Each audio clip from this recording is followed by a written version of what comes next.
Morning class, we are going to start new chapter 14, wind, storms and cyclones. If you live in North India, you might be familiar with dust storms in summer. These are high-speed, dry winds carrying dust particles. Those who live near the eastern coast might have experienced cyclones. You must have heard that hundreds of people are often killed or injured in cyclones. Their homes and belongings are also washed away by the flood water. You might also have experienced thunder, lightning, and torrential rain during monsoon. All these are related to high speed winds and causes a lot of financial loss and bring misery to humans. Okay class in this chapter जो north India में रहते हैं तो naturally कि वो बहुत familiar होते हैं डस्ट स्टॉर्म से। इस समर में बहुत ज़्यादा डस्ट स्टॉर्म्स वगैरह आते हैं।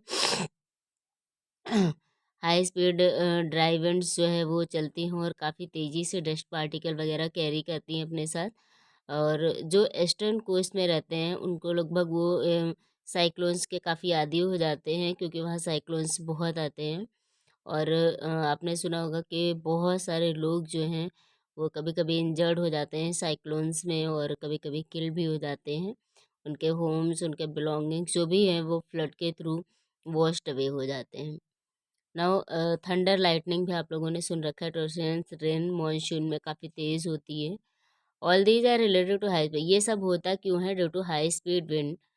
और जब हाई स्पीड विंड्स के थ्रू ऐसी इवेंट्स होते रहते हैं देन उसमें क्या होता है फाइनेंशियली भी बहुत ज़्यादा लॉस होता है और ह्यूमंस जो होते हैं वो काफ़ी माइजर भी हो जाते हैं। Sorry. In this chapter, we will learn how thunderstorm and cyclones are formed, what is their impact on the humans and man-made infrastructure, and if there are any possibilities to safeguard mankind from these losses. We will first of all discuss certain properties of air, which are responsible for the formation of thunderstorms, cyclones, and tornadoes. इस chapter में हम लोग यही पढ़ेंगे कि thunderstorm क्या होता है and how they are formed and cyclones क्या होते हैं, ये कैसे बनते हैं और इनका थंडरस्टॉर्म और साइक्लोन का इम्पैक्ट जो है वो मैन मेड इंफ्रास्ट्रक्चर पे और ह्यूमंस पे क्या पड़ता है। क्या पॉसिबिलिटीज़ होती है कि हम अपने आप को मैन काइंड को सेफ रख सकें लॉस होने से।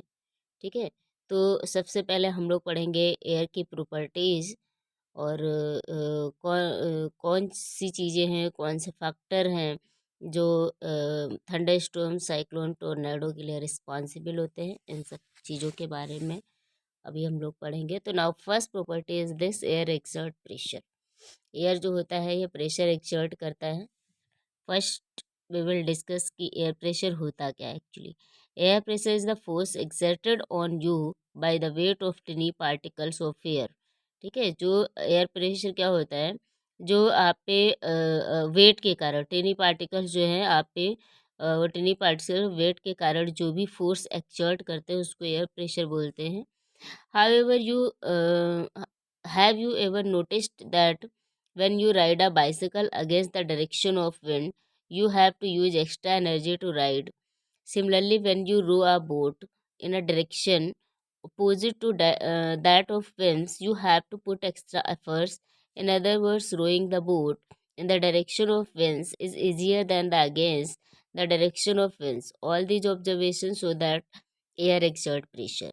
ठीक है, कभी कभी क्या होता है आपने खुद ये काम किया होगा कि जब आप बाइसिकल को राइड करते हैं, अगर एयर आपके साइड में जिस साइड में आप जा रहे हैं, सपोज दैट जो एयर है वो ईस्ट की साइड ब्लो कर रही है और आप ईस्ट की साइड जा रहे हैं, then it will be riding the bicycle, it will be easy.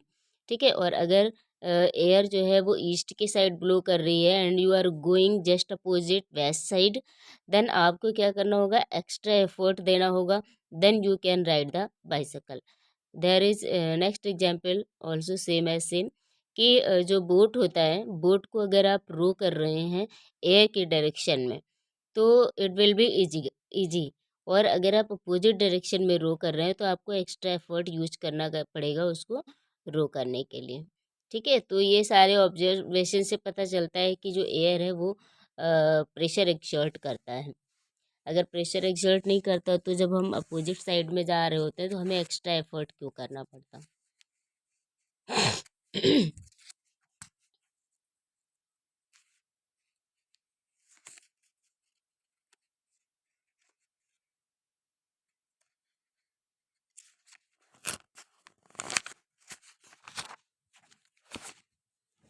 Come on, next page.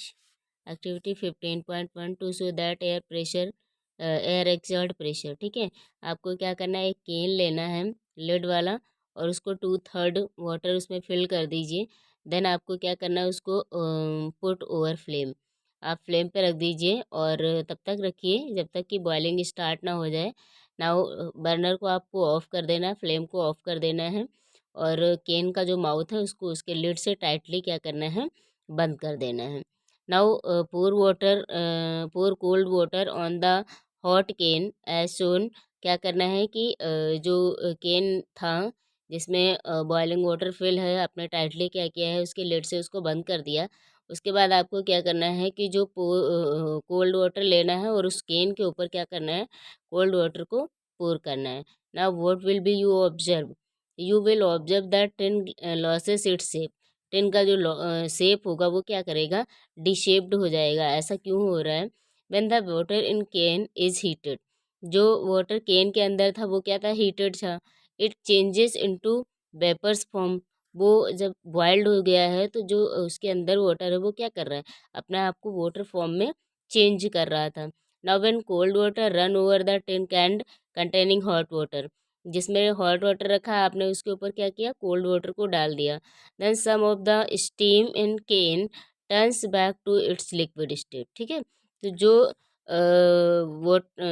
जो अमाउंट वाटर का वेपर्स के फॉर्म में कन्वर्ट हो रहा था, जब आपने कोल्ड वाटर उसके ऊपर डाला तो क्या हुआ कि वो वापस जाके फिर से लिक्विड बनना स्टार्ट हो गया। क्योंकि जब आपने उसके ऊपर ठंडा वाटर डाला तो क्या हुआ, वो कंडेंस्ड होना स्टार्ट हो गया और उसने क्या किया, लिक्विड में कन्वर्ट होना स्टार्ट कर दिया।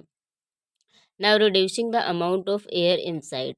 अब जब इस केन के अंदर जो वेपर्स बन रही थी, आपने जब ठंडा कोल्ड वाटर डाल दिया तो वो वेपर्स जो है लिक्विड के फॉर्म में कन्वर्ट हो रही हैं।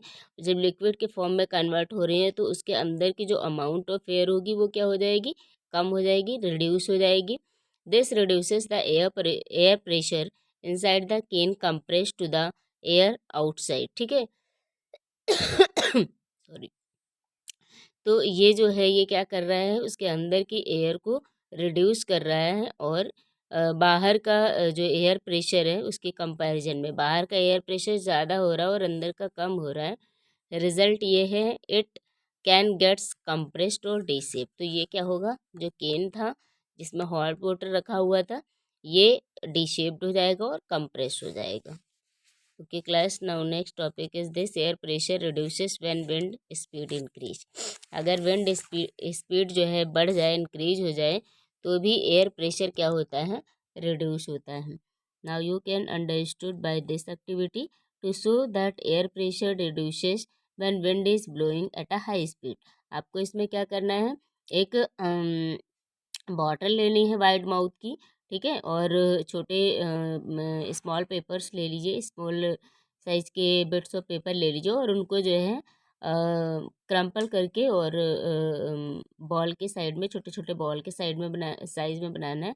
Then you will put inside the mouth, mouth के जस्ट पास में ही अंदर की तरफ आपको क्या करना है, बॉल को रखना है। देन आपको फिर क्या करना है, बॉटल को हॉरिजेंटली ले लीजिए और अच्छे से इसको होल्ड करेंगे। नेक्स्ट देन आपको क्या करना है, इस बॉटल में एयर को ब्लो करना है और जब आप एयर को ब्लो करेंगे तो आप देखेंगे कि इसके माउथ के पास जो आपने क्रम्पल करके पेपर बॉल्स रखी हुई हैं, they are not going inside the bottle. ऐसा क्यों हो रहा है, एक्चुअली क्या हो रहा है कि जब आप एयर ब्लो कर रहे हैं तो इसके माउथ के पास जो बॉल्स रखी हुई हैं वहाँ पे क्या हो रहा है, यहाँ आप देखेंगे when we blow air into the mouth of bottle the air near the balls has higher speed. यहाँ माउथ के पास जो बॉटल के माउथ के पास जो पेपर बॉल्स रखी हुई थी, आप जब एयर ब्लो कर रहे हैं तो यहाँ पे क्या हो रहा है, एयर की स्पीड हाई हो रही है। ठीक है, एयर की स्पीड क्या है, हाई है। This decreases the air pressure in that area whereas the pressure is higher inside the bottle. जब आप एयर ब्लो कर रहे हैं तो इसके माउथ के पास जो बॉल्स हैं, बॉल्स के पास तो एयर जो स्पीड होगा वो काफ़ी तेज़ होगा। जब स्पीड काफ़ी तेज़ होगा तो यहाँ पे प्रेशर कम लगेगा, तो air pressure inside in the sense bottom के पास जो बॉटल होगी, बॉटम के पास बहुत ज़्यादा यहाँ पे क्या होगा, एयर प्रेशर लगेगा। Then what happen, which does not allow the paper ball to enter और the higher pressure of air inside pushes the paper ball outside. ठीक है, जब आप इस पर ब्लो करेंगे तो एयर प्रेशर जो इनसाइड है वो ज़्यादा हो रहा है, जबकि माउथ के पास कम हो रहा है। यहाँ पे स्पीड ज़्यादा है, तो ये पेपर बॉल को आप फूंक तो रहे हैं, ब्लो तो कर रहे हैं, लेकिन ये पेपर बॉल इसकी माउथ के पास से अंदर नहीं जाती हैं, क्योंकि अंदर से जब एयर प्रेशर ज़्यादा होता है तो अंदर से प्रेशर लगता है, तो ये बॉल्स अंदर ना जाके बल्कि बॉटल से बाहर आती हैं। ये एक्टिविटी ये परफॉर्म करती है कि जो एयर प्रेशर होता है वो विंड स्पीड अगर इंक्रीज हो तो एयर प्रेशर रिड्यूस होता रहता है। Now we are going to finish today lecture.